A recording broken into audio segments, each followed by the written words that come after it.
Welcome everybody again. This is the supplementary video to the NEA results presentation analysis. I don't think this thing at the moment will be particularly useful with the work we're at the moment. We've only started looking at the results presentation. In this one, I'm just literally specifying Spearman's rank, so statistical test. So I think it'll be a few weeks before some of you are ready to possibly use this. Now, Spearman's rank is something I've covered in class before, and I'm going to use the same example. But again, just like all the other videos, I think it's nice to, I'm hoping it's nice, to have something online where you can review again and again to look at it, and it just hopefully brings the text alive.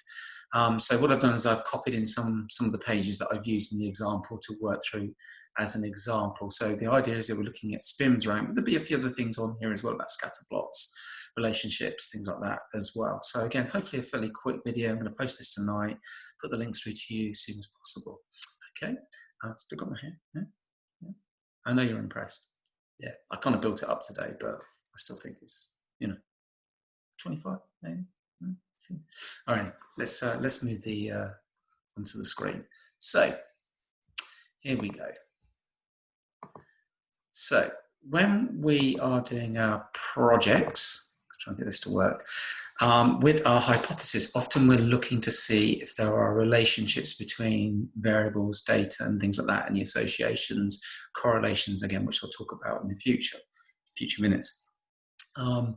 And like a lot of these things, statistics can help give us confidence in this. So rather than looking at something, a graph going, yeah, I think that's happening, or I think there's a relationship, or I think it's a week, we can say it with a bit more confidence and statistically minded, so it's more mathematically backed up by probability and so forth. Okay, so moving on. So again, the focus on Spearman's rank, but we're going to look at things like scatter plots, correlations, positive, negative. You use probability tables and things like that. Now, to do this, I've used what's in the textbook, and in this particular example, we're looking at a relationship between altitude getting higher, height, and temperature. Now, we suspect there's a relationship, so this is a viable. What you've got to be careful of, sometimes you can put two separate variables. They can actually produce a positive negative correlation, but there is no link, so there's no causal link. So you do need to have a little bit of, thought, actually, I do think these things are connected. So in this instance, we're testing this. So as the higher we go, what's going to happen to temperature? So one of the things that you would need to think about when I was doing this in class with you, well, what sort of relationship do you think actually exists? And most people say, well, when you go up a mountain, it actually gets colder. And if you're in somewhere like Africa near the equator, or some other countries near the equator, it can be tropical at the ground level. And by the time you get to the top of the mountain, it is freezing cold. Okay, so in that instance, the hypothesis would be with an increase in altitude, temperature drops. Okay, and that actually is an example of a negative correlation. So as one variable goes up, the other variable comes down. So we'll see whether that's actually true. Now, so you would have that as a hypothesis, which in this instance would sit in your introduction. But when you come to your results presentation, you don't set it out that way. It seems a bit long-winded, but what you do in the results presentation, not in the introduction, you would set a null hypothesis. And in that instance, it would be, there is no relationship between height, altitude, and temperature. Or you could set an alternative one. But I think the null hypothesis would be probably the most sensible thing to do, and the easiest one, and the one I've talked about a lot. Okay, so moving on. So let's have a look at this idea of correlations. So I'm just going to move that out of the way. Sorry, it's getting in my way so I can't see what I'm doing.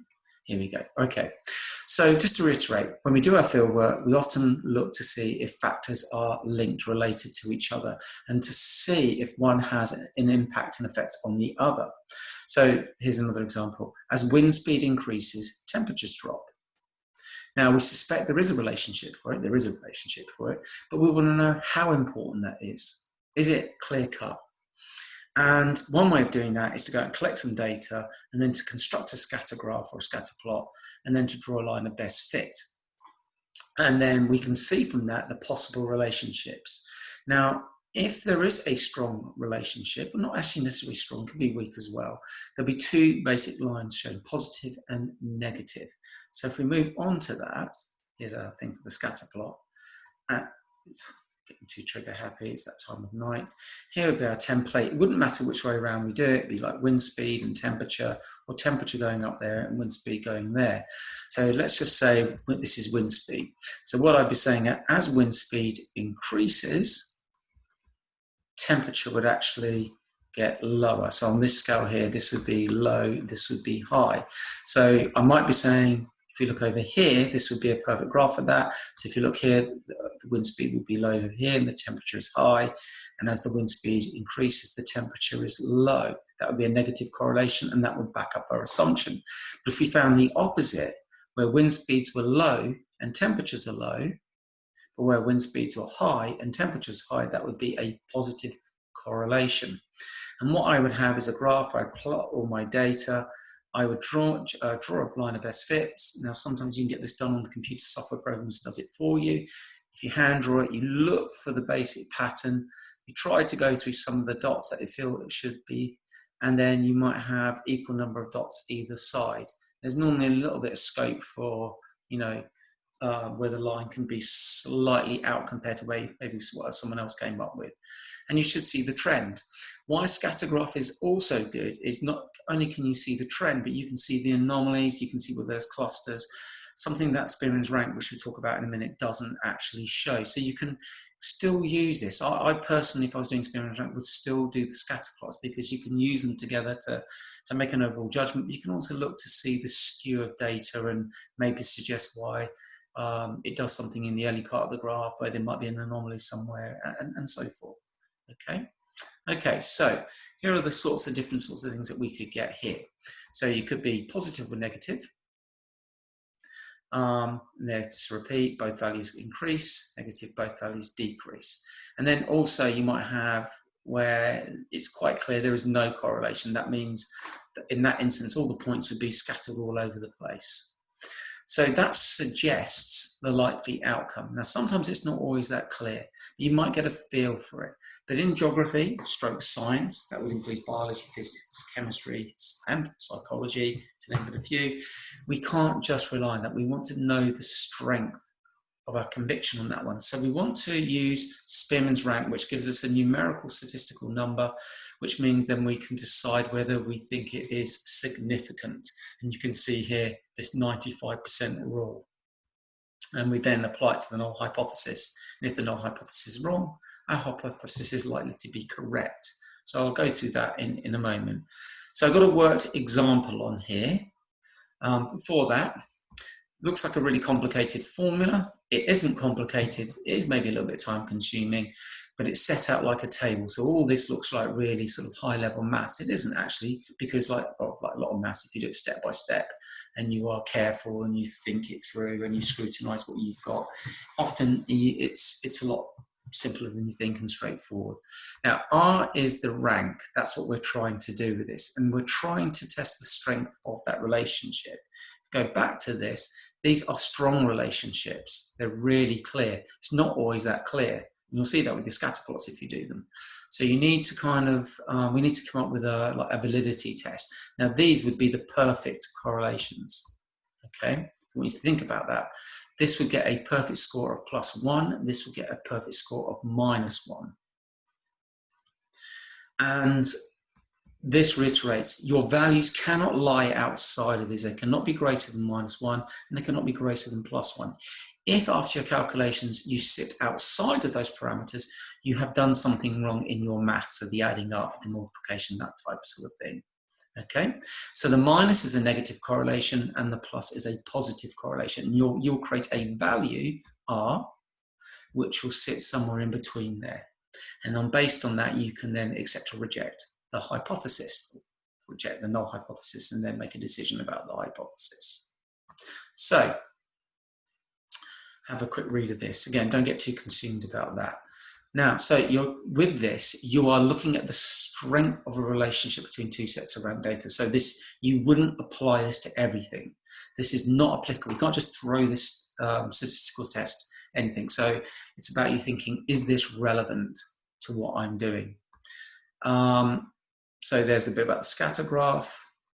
Now, you can see this word rank. We only use this where we can easily rank the data. You can have large numbers of values involved in this, okay?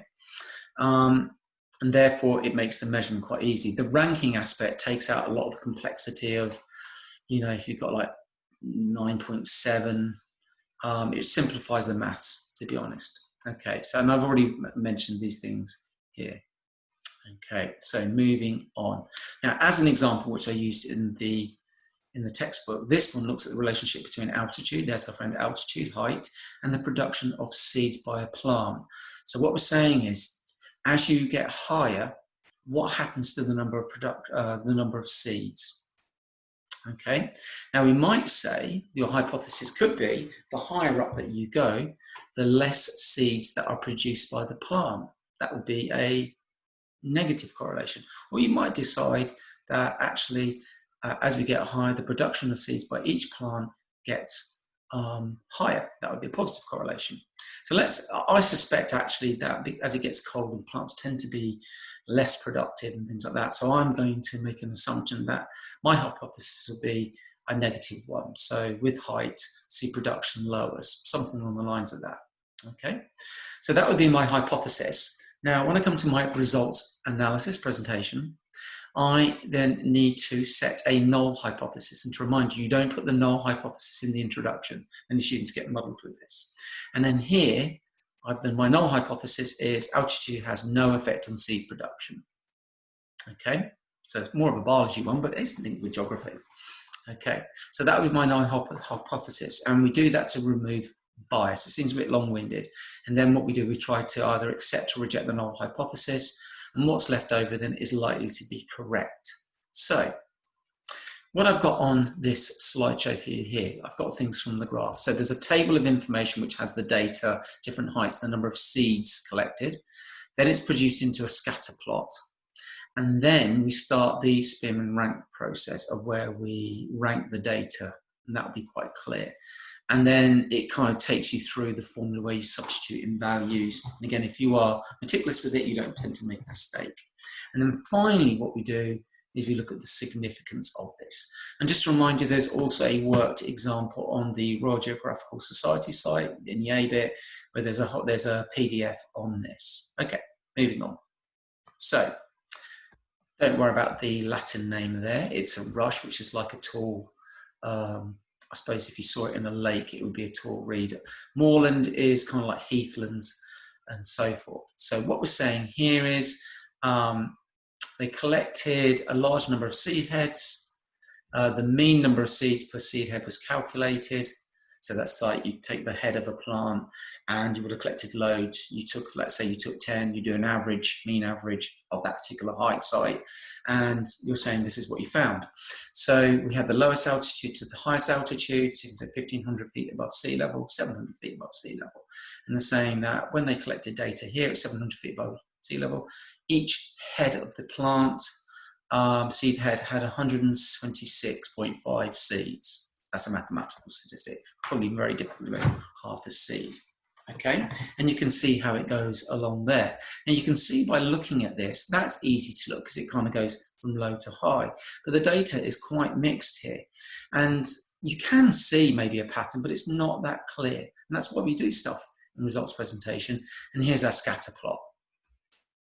And you can see the height, the altitude, and the number of seeds per seed head on this side here. Now, if you look at this, you can see the scatter. And if I was to draw a line of best fit, and I'm doing this very quickly, so you can see where I'm moving the mouse, and that should be in your head suggesting what type of correlation, pause, and hopefully you'd think negative correlation. So strong, looks like a strong relationship, first glance at it, so I could suggest that. And that scatter graph work is not completely done because even if I come up with a line of best fit, even if I come up with the Spearman's rank value, I can still look at these outliers and look at the pattern clusters to see and maybe explain why this might be here and not here. So look for other factors and so forth. Okay, so I'd always do this as a step. Now doing the worked example. So you'd set up a table. I'm not sure if I included, in fact I didn't, that's really annoying of me. I had an empty one of these, but so what you do is you set up a table like this. You can see, look, the two variables here, there's our altitude, there's the seed numbers. And these things are set, and you go through it systematically. I'm trigger happy with the keyboard at the moment, apologies for that. So in this instance, the biggest height got a rank of 1, so it's like being the top of the league, and then you just work your way down. And this variable is really easy to do because you can see the numbers just literally decrease in that order there. Okay, so it'd be unusual to start at the top of the mountain and work way down, so they moved up the mountain or hill and collected the data. So that's really straightforward. Then, and you can't change these around. So these two bits of data are linked. So you can't move these around. You can see you can do the rank. Now this instance, the biggest number of seed heads also got the top rank. So we got 1, and then you can see how we got here 2, and hopefully you can just see how the numbers work. Now let's imagine there were 226.5s. There are different systems to use, but what I would suggest that you do, if you get 2 of the same, give them the same rank. So if there was a second one, let's just pretend that was 126.5, both of them would get rank 1, but this one, which is second in this order here, would then be ranked 3. And if you think of the Olympics, it has happened where 2 people have been awarded a gold medal, and the third person gets the bronze. Technically speaking, I suppose, you could have also 1 gold and 2 silvers.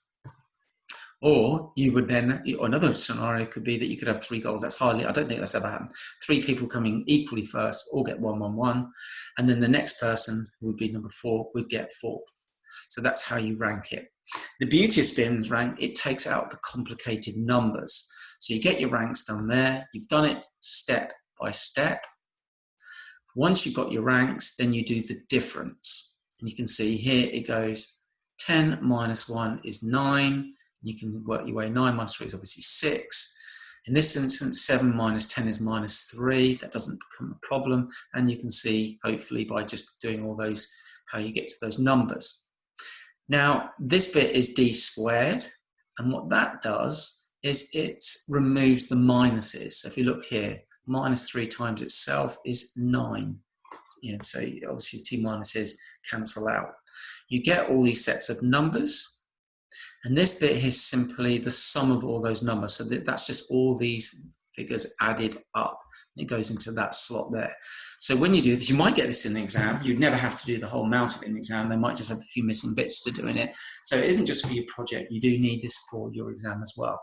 So step by step, that I think is relatively easy. That's straightforward. That you need to maybe just be careful and then add it up accurately. That's often a source of errors. Just not concentrating is a source of errors. Okay, so we've got our value. By the way, there are 10 sets of data. 1, 2, 3, 4, 5, 6, 7, 8, 9, 10. Okay, so moving on. Now we got our value of 274. So what we're going to be doing now is substituting in data. So there's that bit there. That's 6 times the sum of all those d squared. N is the number of sets of variables, 10. Right? So that value there is 10.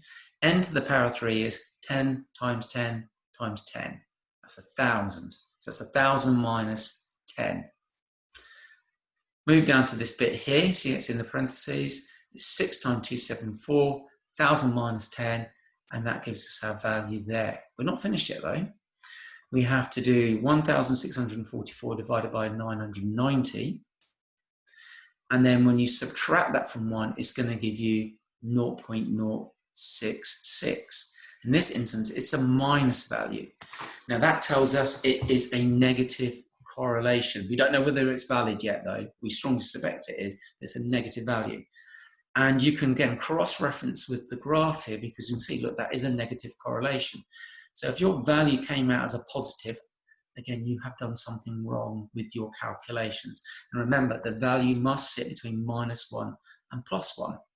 Now, we've got a little bit more to do. We don't know how secure this is. So we need to use our confidence tables to decide whether this value is significant or not.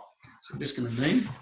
Oh, a little bit of a bad back. Apologies for that. So just slightly adjusting my position in my amazing office that I own. Yeah, you might think I'm a multi-millionaire from the size of the room behind me. Now, okay, so we've got this fixed. That's the R value. Now, we know there are 10 sets of data. Go back to that. There are 10 sets of data. Now, when we come to Spearman's rank, they are called degrees of freedom. You'll learn to use that. And if you don't know in your project, you just ask me again and I'll remind you. So we go to this confidence table, which I can supply to you. And there are different versions of this, bigger versions of this that we can use. So there are 10 sets of data. So I go to this bit here. Okay, so I'm just going to put the annotate bit on because it just might help a little bit. There are 10 sets of data, not 9, not 11. So I go to this. So in my head, I would underline this section. That's the bit I'm using here, those sets of data. And when I look at this number, you don't have to worry because it's all positives. You don't have to worry that there's you've got a minus there. You can just add the minus onto this figure here. This basically includes minus and positive values, okay, even though it doesn't show it there. Now, for this result to be significant, it needs to match, so it needs to hit 0.564 or be above it, okay? If it matches, if it was equal to that or above it, and it is, it's quite a bit above that, isn't it? Yeah. If it is above that, we go up to this and we say it is significant. Now, what this means here is the following. If you use the number 1 as a whole, 0.05 is 5% of 1. And what that means is if you were to do this test 100 times, that value you'd only get that value 5 times out of 100, which would mean it's really the chance of you getting that value is only 5%, 5 times out of 100. So it's almost like saying, if I was to do this test 95 times out of 100, I would feel secure in the result that I've got. So therefore, what we say is it's significant to the 0.5 level. But actually, another way of looking at it, it is significant to 95%, because you think what's remaining 95% is left out of 1. And if you look at this value, 0.66, it is above that value. Remember, just ignore the minus at the moment. It is above that value. So what we're saying here, it exceeds that value, therefore it reaches this. And that's like gold dust in the sense of proving or disproving things. So you're saying, I'm 95% sure this value is significant. And what that then means is that you can reject the null hypothesis. And if you reject the null hypothesis, you can then say what's left is my hypothesis, which is, I think with height, the number of seeds reduces, a negative correlation. We saw that with the graph, and I can see that now backed up by stats. Stats are really important like this. Now, that's the minimum, like in science, we tend to look for. Now, there is a higher one, which is this. 0.01 of 1 is 1%. And we're saying if it were to reach 0.745, we are saying that there's only 1% chance that the result we got was by chance. So we're saying we're 99% sure. That's an even better correlation, even stronger correlation. Now, when we look at this value here, it's 0.66. So that's below it. So it doesn't reach that dizzy height. But overall, we are confident enough to reject the null hypothesis because it's reached this. That would be fantastic. That is good enough to reach to say it's a good correlation. Okay, so that's the minimum. This would mean it's extremely significant. And what you would see is you would see less outliers on that on your scatter plot. And if we read how this would often be said, and some of you might be doing this in your project. So it says here, look, linking to the appropriate significance tables, we see that this value here lies between this and this. So you can see that and that. And so we can reject the null hypothesis. Hence, we have shown there is a significant negative correlation between the altitude and seed production in the soft rush. It must be stressed, this is not necessarily the direct effect of one variable on the other, but it suggests it, doesn't it? With altitude, temperature decreases and wind speeds generally decrease, and they may well be the direct influences on the seed production, the soft rush.